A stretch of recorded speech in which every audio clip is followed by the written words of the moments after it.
Bem, acho que nós podemos começar, professor Esper? Estou à disposição. Então, tá bom. Gostaria inicialmente de agradecer, em nome da disciplina de ginecologia, o professor Esper Calas, professor titular, Departamento de Doenças Infecciosas da Faculdade de Medicina da USP, e eu posso dizer um dos pesquisadores e representantes da Universidade de São Paulo nas altas instâncias que norteiam o Estado de São Paulo nessa crise da pandemia da Covid-19. Parabéns pelo trabalho, professor Esper, pela liderança no ensaio da vacina do Instituto Butantan. Essas são algumas das ações que o professor Esper tem desenvolvido. E ele vai nos falar hoje, é a nossa última reunião do ano, sobre vacinas para a Covid-19. Professor Esper, mais uma vez, obrigado. E com a palavra, por favor. Muito obrigado. Obrigado, professor Edmundo Baracá. É um enorme prazer receber esse convite do departamento e tratar desse assunto que está inquietando a todos. Mais uma vez, nós tivemos uma oportunidade lá para trás de discutir um pouco sobre outros assuntos no departamento, e tem sido sempre muito prazeroso, e aqui tomara que seja mais uma dessas vezes. Agora que a Giovana parou de mostrar a tela, obrigado, Giovana, por organizar tudo, viu? E eu vou projetar aqui a tela do meu computador para a gente ver a apresentação. Então, a minha ideia aqui é falar sobre vacinas para Covid-19, lembrando que é um assunto que está em ebulição, em mudança constante, então é muito comum a gente dar uma aula e dias depois ela já está desatualizada. Então eu acredito, inclusive, isso vai acontecer com essa aula até o fim dessa semana, porque há uma expectativa muito grande do resultado da vacina da Coronavac ser anunciado, o resultado preliminar, vamos torcer. O que eu queria dizer antes é que o Hospital das Clínicas vem atuando desde o começo da pandemia como uma das principais instituições brasileiras no enfrentamento da Covid-19, e vocês todos sabem que nós deixamos o Instituto Central todo dedicado a receber os pacientes no pico da pandemia em maio, e nós chegamos a ter em um determinado momento aqui mais de 600 pacientes internados, com 300 leitos de UTI, com a dedicação e sacrifício de todos. Então, eu queria agradecer não só a equipe toda que trabalhou no Hospital das Clínicas, mas todos os departamentos, inclusive o Departamento de Ginecologia e Obstetrícia, que contribuiu enormemente para várias das ações que a gente realizou. Eu sou do Departamento de Moléstias Infecciosas e Parasitárias aqui da Faculdade de Medicina da USP. Antes de falar de vacinas, quero lembrar a todos que a gente está diante de uma grande pandemia. Peguei esse gráfico minutos antes de começar essa aula, já ultrapassamos 68 milhões de casos. E o que é ruim dessa história é que vocês vão ver aqui nessa coluna à direita, esses 68 milhões de casos já cobraram mais de 1,5 milhão de vidas. Então, muita gente morreu já dessa doença, continua morrendo todos os dias, inclusive aqui no Brasil. Observe que o Brasil, infelizmente, está aproximando de 180 mil mortes, que coloca a gente na triste posição de segundo país com o maior número absoluto de mortes no mundo todo. Em termos de mortalidade populacional, a gente já está no 4º lugar. É uma situação extremamente desagradável, desconfortável para um país com a nossa população e as nossas dimensões. A situação aqui no Brasil é muito peculiar. Nós temos um país bastante extenso, como todo mundo sabe, com várias regiões e centros metropolitanos, e desde o começo da introdução do vírus aqui no nosso país, no fim de fevereiro, nós vimos que a porta de entrada foi a região de São Paulo. Fomos mais atingidos por aqui, Mas aí a gente começou a perceber que várias regiões do país começaram a ter suas próprias ondas. E essas ondas acarretavam casos e mortes com dinâmicas diferentes, dependendo do estado. Então, se vocês se lembram, Manaus e Belém, que são dois estados, capitais da região norte, tiveram uma onda epidêmica muito precoce, ao redor de março, junto com alguns estados do Nordeste. Depois a gente teve no Rio de Janeiro, também foi relativamente precoce, depois foi para alguns outros estados do Nordeste, Centro-Oeste, uma fase intermediária, depois o Sul entrou mais tarde, então são várias regiões, por isso que quando a gente olha o número de casos aqui no Brasil, tem todos esses solavancos aqui na curva, mas é porque não representa muito bem quais foram as regiões que foram acometidas em cada momento. Agora, o que vem acontecendo é que a região metropolitana de São Paulo, eu vou comentar depois, é uma dos locais no mundo que tem a onda pandêmica mais prolongada que a gente tem notícias. Então, a gente teve a introdução no fim de fevereiro, e nós estamos aqui em dezembro ainda sofrendo com a doença. E aqui o número de óbitos, vocês estão vendo aquele número que eu falei, se aproximando de 180 mil, infelizmente um número grande diário. A gente chegou a ter o número máximo de mais de 1.500 pessoas morrendo num dia só. E aí isso vem se estabilizando e vinha caindo bastante. Mas o que aconteceu de novembro para cá foi uma triste notícia. É que começaram a aumentar outra vez o número de casos e, infelizmente, com reflexo no número de mortes muito significativo. E a gente está chegando numa situação bem desconfortável de novo. Está tendo aproximadamente 600 mortos por dia na média móvel, o que é um número muito elevado, e isso acaba tendo um impacto no serviço de saúde enorme.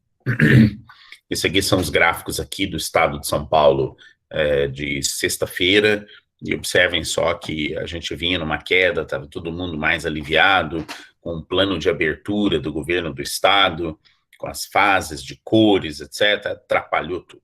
Chegou agora no começo de novembro, especialmente a partir da segunda semana, teve um salto no número de casos, começou a crescer bastante, os hospitais começaram a encher outra vez, e a gente está agora, mais uma vez, sofrendo com a pandemia. Esse aqui é o número de mortes no estado de São Paulo, observe como também vem aumentando a partir da segunda semana de novembro. Tem um dado mais recente, que infelizmente eu não trouxe esse slide, mas já está mais alto que isso. A gente já teve média móvel projetada de mortes diárias aqui no estado de São Paulo em 150, quer dizer, a gente já está voltando outra vez para um ritmo. E qual é o problema disso? Que esse ritmo de crescimento está sendo equivalente ao que a gente viu lá no começo da pandemia. Então, a gente está numa situação de revisão, sugerindo ao Estado a rever todas as medidas de contenção novamente, implementá-las para evitar que continue expandindo da mesma velocidade. A gente tem um pico semelhante ao que a gente teve em maio. Isso aqui são os dados do município, e para trazer para vocês um reflexo de que a percepção em internações nos leitos privados foi mais cedo do que leitos públicos, que estão aqui em azul. Então, observem aqui como subiu rápido a internação nos hospitais privados de São Paulo. Então, muitos de vocês trabalham, eu vi gente ali saindo do Einstein agora, logo cedo, que os hospitais estão sob cheque outra vez, o número de internações aumentou, eles estão tentando agora reduzir outra vez as cirurgias eletivas, ampliando o número de leitos de enfermarias e UTIs para pacientes com Covid, porque encheu tudo outra vez. Está sendo, inclusive, difícil conseguir um leito de UTI na região metropolitana de São Paulo para internar alguém que tem vindo de fora ou que adquire a doença aqui. E a ocupação desses leitos está voltando a subir percentualmente. A gente está agora aproximando de 80% na rede privada, na rede pública está ao redor de 60%, o que é um problema grave. Nós precisamos, outra vez, reforçar aquelas medidas de distanciamento, uso de máscaras, teste e isolamento de casos suspeitos e confirmados.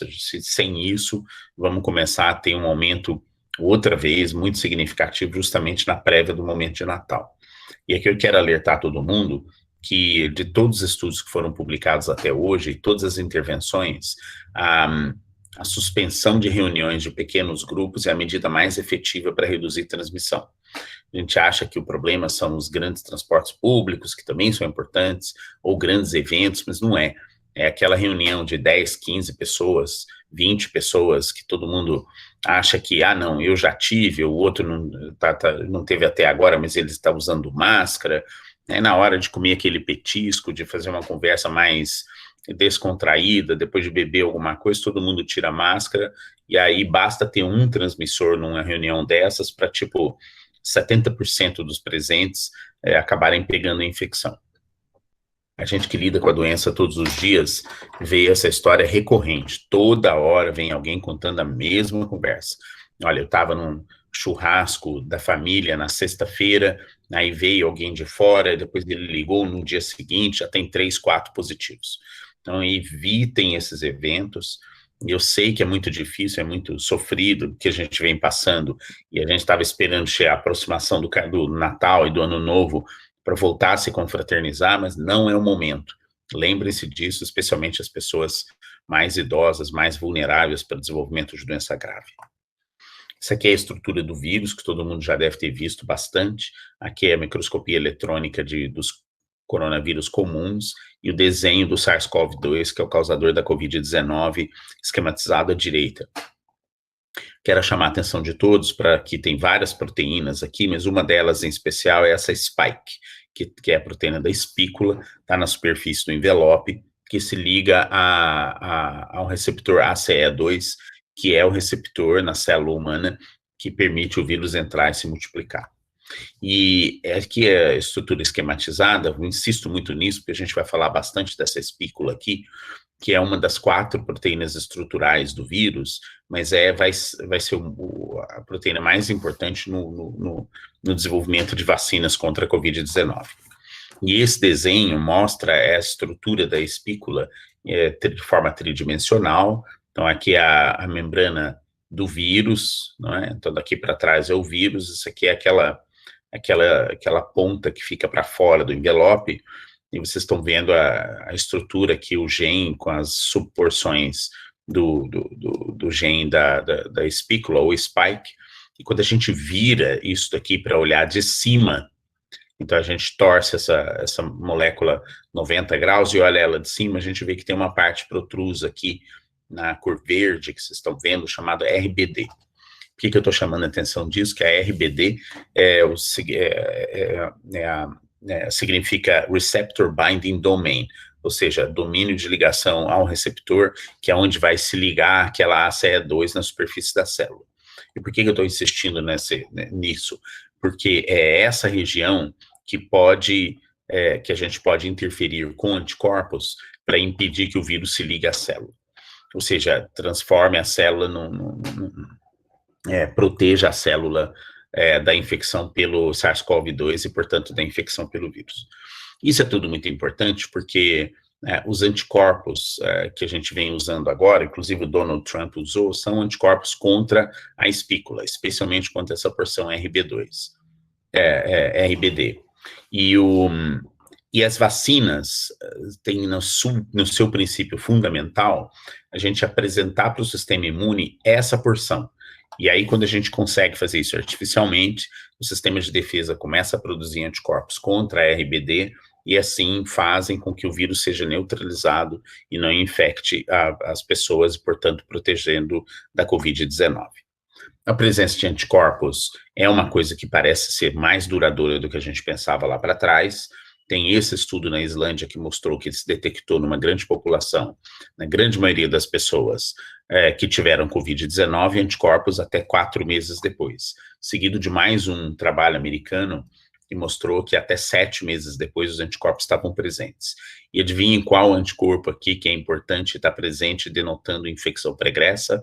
O anticorpo contra a S2, que é a porção, uma das porções da spike, e o segundo, o anticorpo contra a RBD. Então, são esses anticorpos aqui que está em azul, que está nessa cor ocre. Vocês vejam que eles se mantêm estáveis, enquanto que anticorpos contra a porção interna do vírus, que é a nucleoproteína, cai com o tempo. Então, a gente sabe que a presença desses anticorpos aparentemente é um marcador de proteção que a gente vem usando, inclusive, para analisar a epidemiologia do vírus e também a indução de resposta imune pelas vacinas. E claro que a produção de anticorpos não é a única parte do nosso sistema de defesa. Nós também temos uma educação de células, sem elas a gente não conseguiria manter a memória imune, e essas várias facetas do sistema imune tomam seu lugar na proteção contra o SARS-CoV-2. Mas a presença desses anticorpos induzidos por vacina podem simular essa proteção. E o que a gente quer é que a vacina induza a presença desses anticorpos e induza a resposta imune de memória que vai manter esta imunidade por mais tempo. Para que a gente quer uma vacina? Então, tem 3 objetivos. Eu fiz um artigo na Folha para tentar esclarecer isso, que eu acho que é uma coisa muito importante para as pessoas saberem. O ideal seria a gente ter sempre uma vacina esterilizante, como se fala, que ela protege contra qualquer, até mesmo a infecção, ou seja, o vírus não consegue sequer se estabelecer na superfície do sistema respiratório. O objetivo é que não importa, o vírus pode até infectar uma pessoa, mas ela não desenvolveria Covid-19. E o terceiro objetivo, que talvez seja o objetivo mais primário de uma vacina, é que mesmo que a pessoa se infecte, mesmo que ela desenvolva Covid-19, ela não tenha doença grave. E por que isso é importante? Porque todos os estudos até agora, fase 3, estão focando no desenvolvimento de doença. E isso é pela razão da capacidade desses estudos darem a resposta, ou seja, fazer um estudo para prevenir infecção seria muito mais difícil, porque a gente teria que pegar infecções em assintomáticos, e para prevenir doença grave, o tamanho amostral seria enorme, ou seja, a gente teria que incluir centenas de milhares de pessoas num protocolo de pesquisa. Então, todos eles têm focado, inclusive com sugestão da OMS, na avaliação de prevenção de doença. E a outra coisa importante é que a OMS colocou um patamar de 50% para considerar uma vacina eficaz. Então, a gente tem que sempre levar isso em consideração. As estratégias de desenvolvimento de vacinas baseiam-se numa forma artificial de apresentar a proteína spike na superfície do vírus para o sistema de defesa. Então, tem várias formas de fazer isso. A primeira delas é a mais tradicional, é que você pega o vírus inteiro e mostra para o sistema de defesa. Nós temos várias vacinas assim. A principal delas que vem à mente é a vacina de influenza, que é um vírus inteiro e que é morto no laboratório. Então, as pessoas acima de 60 anos recebem combinações desses vírus mortos de influenza todos os anos nas campanhas de vacinação aqui no Brasil. Mas nós também poderíamos usar vírus atenuado, que seria enfraquecimento dele em laboratório. Várias vacinas são assim, sarampo é assim, febre amarela é assim, varicela é assim. Agora, para a SARS-CoV-2, a gente vê que há uma hesitação de desenvolvimento dessa plataforma, mesmo porque a gente tem algumas preocupações com a segurança.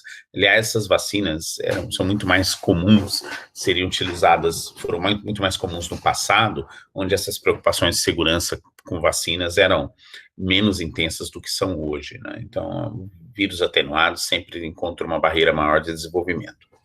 E a outra são partículas semelhantes a vírus, ou seja, elas são praticamente um vírus incompleto.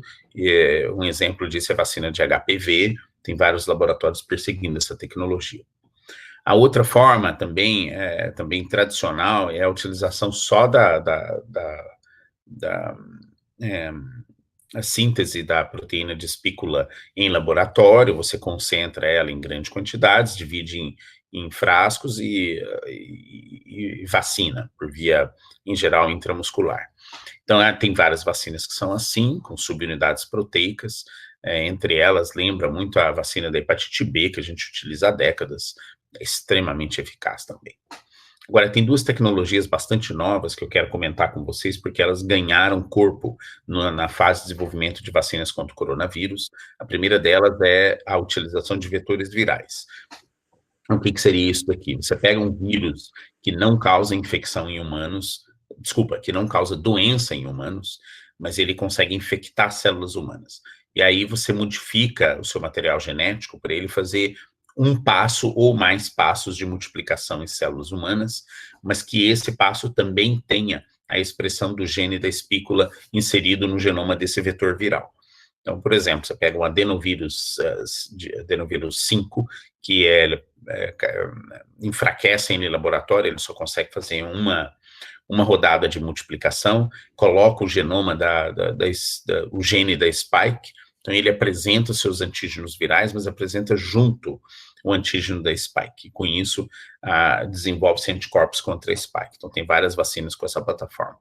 E, finalmente, o material genético, são 2 deles, o de DNA tradicional, que é um plasmídio, que tem inserção da spike também, e o segundo é o RNA mensageiro. Essa é a grande novidade dessa corrida, porque o RNA mensageiro é colocado dentro de uma micropartícula lipídica, então ele entra na célula, ele ganha um intracelular, produz a spike na superfície da célula e desencadeia a resposta imune. Nós temos centenas de produtos que já foram para desenvolvimento, a gente nunca viu um desenvolvimento tão rápido de vacinas até hoje, como a gente está vendo para a Covid-19. E observem que vários deles já entraram em fase de experimentação em humanos.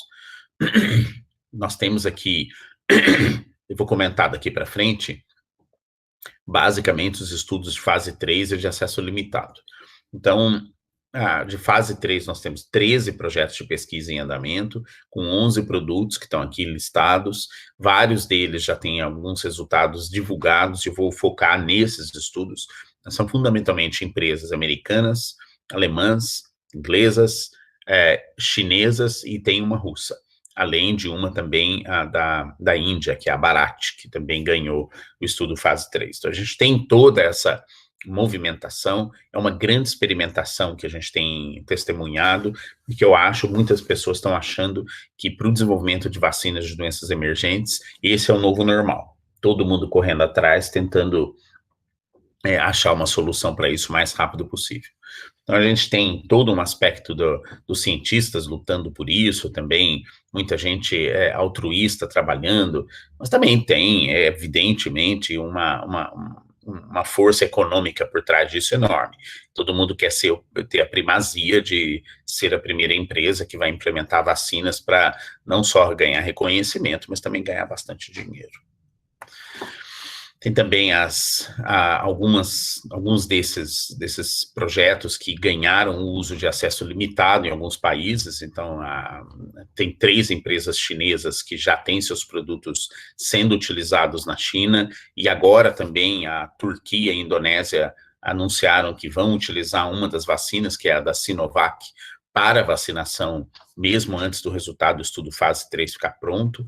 A companhia russa Gamaleya já está vacinando parte da população com a plataforma deles, vou comentar um pouco mais para frente, e uma empresa indiana, Backtop, também da Vector Institute, está fazendo uma vacina que teve uma aprovação na Índia para utilização em acesso limitado. Então, nós estamos outra vez, já está sendo colocada à prova toda a plataforma de desenvolvimento. Vocês vejam que do lado aqui ocidental do planeta, a gente gosta de esperar mais um pouco para ter certeza que os estudos fase 3 demonstrem a eficácia para emprego. Agora, no Oriente, a filosofia é um pouco diferente. O pessoal é mais agressivo e eles exigem e às vezes adotam a utilização de alguns produtos, mesmo antes da gente ter os processos que a gente está acostumado aqui no Ocidente. No Brasil, chegaram 4 estudos fase 3, o primeiro deles foi da vacina da AstraZeneca, que o pessoal conhece como vacina de Oxford, uma vacina desenvolvida por um grupo e uma biotech da Universidade de Oxford, baseada num adenovírus de chimpanzé. Esse adenovírus foi modificado para receber a espícula da SARS-CoV-2. Na composição brasileira entraram 10.300 voluntários em 5 estados. Quem liderou isso aqui na Conep foi a Unifesp, e o resultado desse estudo, eu vou comentar mais à frente, foi publicado ontem. O segundo estudo foi da Sinovac Butantan, que é a famosa Coronavac, que tão falada pelo pessoal do governo do estado. É um vírus inativado. O estudo fase 3 foi liderado pela gente aqui, e prevê a colocação de 13.060 voluntários em 8 estados brasileiros, vários centros, que a gente já chegou a 12 mil, mas o estudo já está em análise preliminar, enquanto a gente está conversando aqui. Depois tem a vacina da Pfizer-BioNTech, e essa aqui é uma curiosidade, porque é a primeira vacina que ganhou estudo utilizando essa plataforma de RNA mensageiro. Muito bem, a Pfizer-BioNTech, a BioNTech, na verdade, é uma pequena empresa alemã que foi, cujos donos são 2 imigrantes turcos, que foram para a Alemanha, começaram a trabalhar nessa plataforma, o negócio deu certo, ganhou alguns resultados preliminares, ganhou essa projeção toda no mundo inteiro. Quanto ao anúncio do resultado deles, eu vou comentar um pouco mais também. São 3.100 voluntários que participam no Brasil, em São Paulo e na Bahia, e liderado por um centro privado de pesquisa aqui em São Paulo, chamado CEPIC. E, finalmente, a Janssen está fazendo estudo. Hoje é o último dia de inclusão de voluntários no estudo fase 3 da Janssen.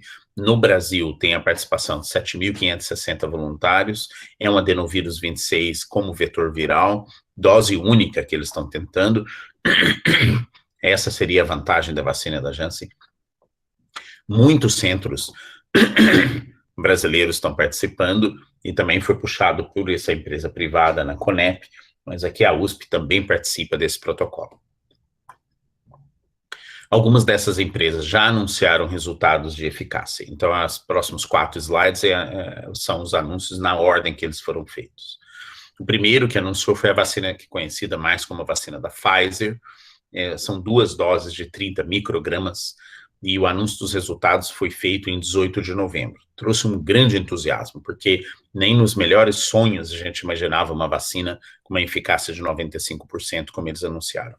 Foram 162 casos de Covid-19 em quem recebeu placebo e 8 em quem recebeu a vacina.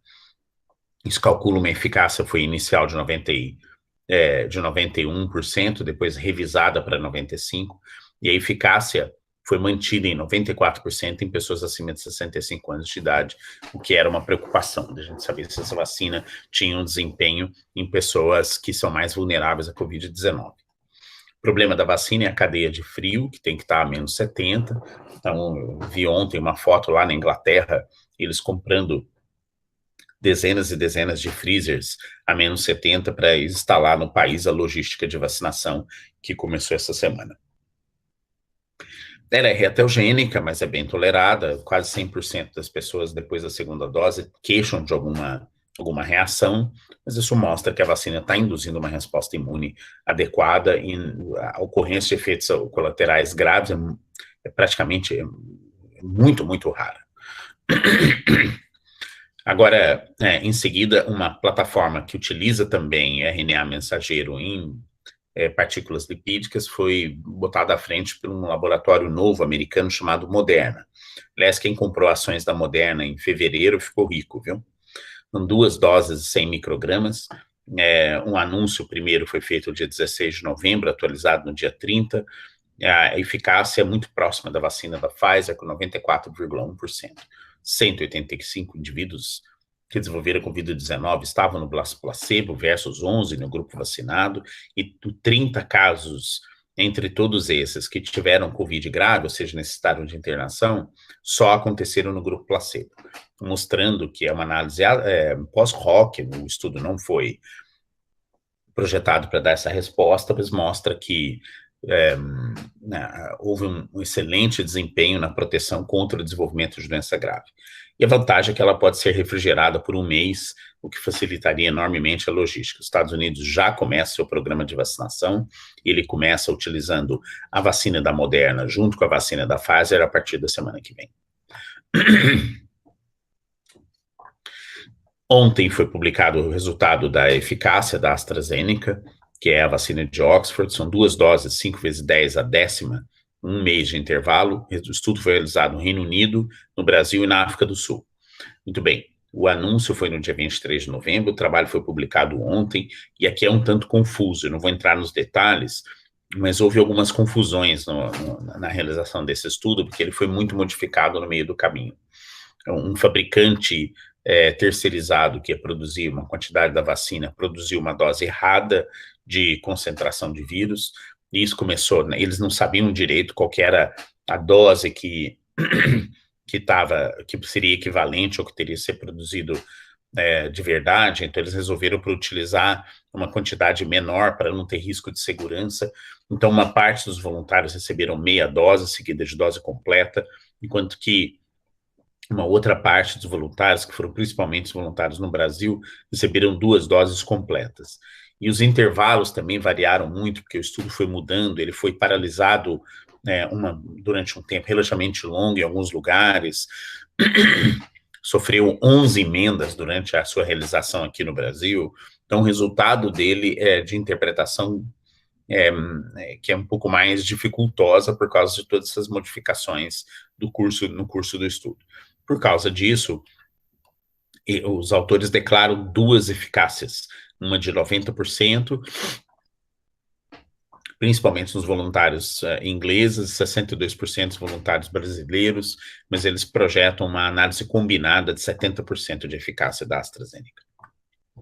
E a Gamaleya é a vacina russa, na verdade são 2 vetores de adenovírus, o primeiro, a dose é dado com adenovírus 26, depois vem o adenovírus 5, um mês depois, e o anúncio foi feito dia 11 de novembro, aqui bem mais nebuloso, porque a gente não tem detalhes do estudo, mas eles dizem que a vacina teve 92% de eficácia, com 20 casos de Covid que aconteceram, que é um número pequeno para a gente chamar a eficácia com um intervalo de confiança estatística que seja mais aceitável. Então, no final das contas, a gente está aguardando mais resultados aqui do estudo da Gamaleya para tomar ter ideia do que está acontecendo. A Gamaleya está em conversas com a Tecpar do Paraná, mas aparentemente os estudos ainda não começaram. Enquanto que também é bom comentar, vou voltar um slide aqui, dizer que a da AstraZeneca tem um acordo com o governo brasileiro, com investimento projetado de 1,99 bilhões de reais para implantar uma planta, transferência de tecnologia na Biomanguinhos, também para a compra de vacinas, num plano que o governo federal lançou de início de vacinação em março. Eu vou terminar falando um pouco do estudo da fase 3 da vacina do Butantan Sinovac, que a gente puxou aqui pela USP. Eu estudei em profissionais de saúde, talvez tenha alguns das pessoas que estão assistindo a aula que são voluntários lá no nosso centro.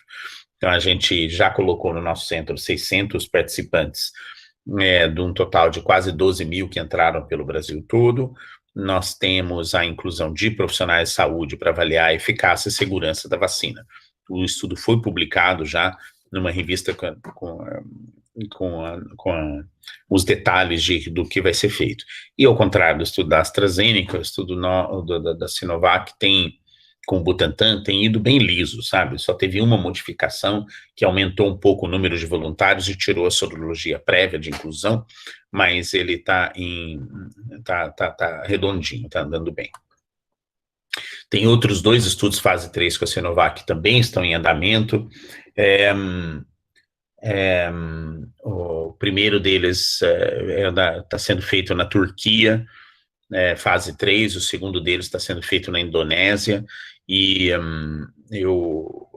são estudos irmãos desses da Sinovac aqui, mas ambos os países acabaram utilizando esses 2 estudos muito mais como uma ponte de negociação com a Sinovac para a compra das vacinas. Então, a Turquia anunciou a implementação de um plano de vacinação com 40 milhões de doses, a Indonésia alguma coisa parecida, e eles já estão começando a vacinar a população a despeito do resultado fase 3 não estar pronto. Como é que está o estudo fase 3? Já foram confirmados pelo menos 74 casos de Covid entre os participantes. Esses 74 casos de Covid estão estão sendo analisados agora pelo DSMB, e a gente deve ter resultado preliminar, pelo menos, da eficácia da vacina nos próximos dias.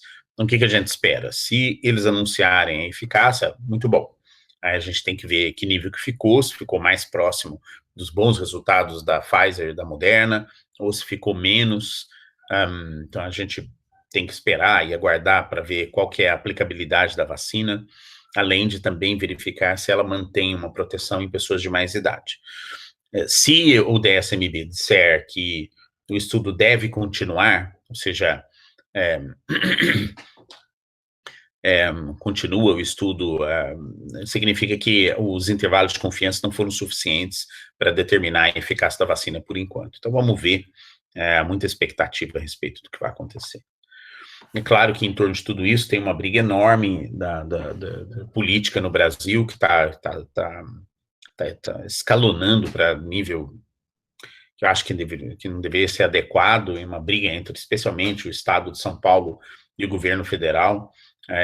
Ontem, todas as manchetes dos jornais hoje trazem um embate ontem que teve entre o governador do estado e o ministro da Saúde a respeito do acesso à vacina e a adoção da vacina.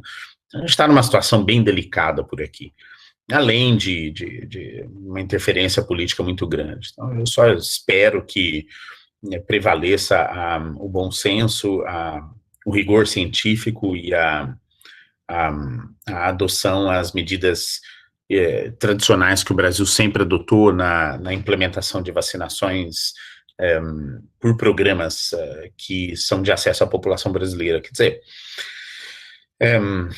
a gente está fazendo a nossa parte, tentando mostrar quais são os fundamentos da utilização dessas vacinas da melhor forma possível para que seja criada uma política pública para o Brasil todo. Então eu vou encerrar dizendo que as vacinas estão em desenvolvimento, num grande experimento. Eu acredito que até o fim do ano que vem a gente tenha pelo menos 1 dúzia de vacinas disponíveis. A gente sabe que a proteção vai ser variável entre as vacinas, e no começo vai ter uma corrida danada, qual sair primeiro vai ser utilizada, mais para frente a gente vai poder olhar na prateleira e escolher quais são as melhores para cada local. O preço também vai variar com o tempo, vai cair, então é muito importante a gente verificar que vão ter todas essas fases. O segundo tem uma variação de proteção dependendo da idade, a gente ainda não tem esses dados, porque tudo que foi feito até agora, exceto o trabalho da AstraZeneca publicado ontem, todas as outras vacinas estão sendo estudadas, foram anunciadas em notas para a imprensa, então a gente ainda não tem os detalhes e a granularidade desses estudos. Depois também tem o programa de vacinação, que já tem um grande debate, inclusive aqui no Brasil, qual será a priorização dos grupos. Há um consenso que os profissionais de saúde que vêm se dedicando desde o começo dessa pandemia, verdadeiros heróis aqui no Brasil, deveriam receber a vacina primeiro, por se tratar de pessoas que estão sendo expostas ao vírus o tempo todo. Depois entraria em grupos vulneráveis, especialmente aqueles de maior idade. Então vai descendo o extrato etário, até pelo menos vacinar todo mundo acima de 60 anos, onde se concentram os casos mais graves. Depois abre para os grupos essenciais, pessoas que vivem privadas de liberdade, que têm uma chance de adquirir o vírus mais rápido em situação de surto, pessoas que trabalham em atividades com contato público maior. E aí vai ser um grande debate que vai reduzir na medida que você tiver doses suficientes. Quando você tiver, por exemplo, 400 milhões de doses, aí vacina todo mundo, não tem que ter prioridade de nada, vai todo mundo para a fila vacinar. E claro, respeitando que lembre-se, aglomerações, inclusive em filas de vacinas, pode aumentar a transmissão do vírus. Então, a gente tem que criar políticas específicas. A outra coisa que a gente não sabe é a durabilidade das vacinas. Quanto tempo uma vacina vai proteger uma pessoa? Não temos tempo suficiente para dar essa resposta. Então, é muito importante a gente aguardar um pouco mais para ver o que vai acontecer. Por isso que existe também um negócio chamado farmacovigilância. A gente tem que não olhar só a durabilidade, mas também eventuais eventos colaterais que apareçam tardiamente com a utilização dessa vacina, que muita gente acredita que elas são seguras o suficiente, e esses efeitos colaterais devem ser, se presentes, muito raros. Agora, outra coisa é a seguinte: quando é que a gente vai voltar a fazer reunião do departamento aí com vinho, picanha, essas coisas, né? Quando é que a gente volta à tranquilidade? E, infelizmente, eu queria dar um alerta para todo mundo. Aliás, minha coluna da Folha de São Paulo, hoje, é justamente sobre isso. Nós temos um risco entre o anúncio de uma vacina começar a ser utilizada e até a população toda ficar protegida, podem passar meses. E esse é um período extremamente perigoso, que eu apelidei de período de eclipse, porque se você dá para a população uma falsa sensação de segurança, que a vacina já está aí, resolveu o problema, todo mundo começa a sair e ainda não há proteção suficiente, a gente pode ficar diante de um grande pico na pandemia e, consequentemente, a pior onda pandêmica desde o começo que o vírus foi descoberto. Então, a gente tem que atrelar as campanhas de vacina, medidas extremamente estritas de redução de mobilidade, distanciamento social, uso de máscaras, testes, isolamento de contactantes, testes para isolamento de casos. É muito importante ter essas medidas para evitar uma grande tragédia que possa acontecer durante os meses de vacinação. Eu vou encerrar aqui agradecendo a equipe de pesquisa clínica do Hospital das Clínicas, do Instituto Central,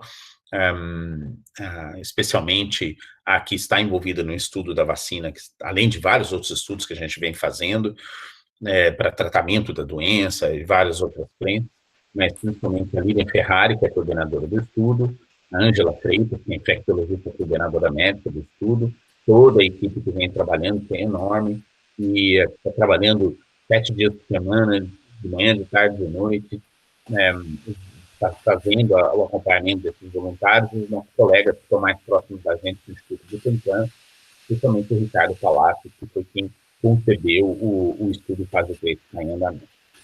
E com isso, vou devolver a palavra para o professor Baracá e para continuar a coordenação da reunião. Muito obrigado. Muito obrigado, professor Esper, parabéns. Como sempre, apresentação excelente.